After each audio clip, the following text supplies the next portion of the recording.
ठाण्यामध्ये 7 उमेदवारांची बिनविरोध निवड झाली आहे। हे 7 उमेदवार बिनविरोध विजयी कसे झाले या संदर्भात आज मनसेचे नेते अविनाश जाधव आणि राजन विचारे चौकशीची मागणी करणार आहेत। या संदर्भात ते ठाकरेंची भेट घेणार असल्याचं कळतंय।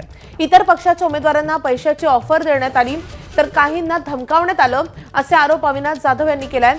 भाजप आणि शिंदेच्या शिवसेनेवर आरोप करत काल अविनाश जाधव यांनी ठिय्या आंदोलनही केलं होतं। जाधव यांच्यासोबत मनसेचे इतर पदाधिकारी हाताला काळ्या फिती लावून आंदोलनामध्ये सहभागी झाले होते।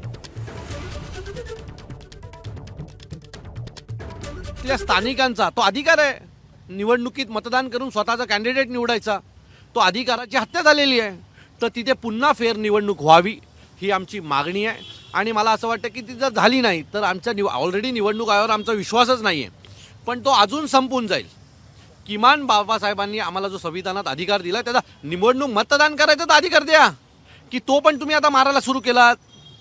सो ज्या वेळेला 14 15 लोक बिनविरोध निवडून यायला सुरू होतात ना, त्यावेळेला समजून जायचं की आपली लोकशाही मरत चाललेली आहे।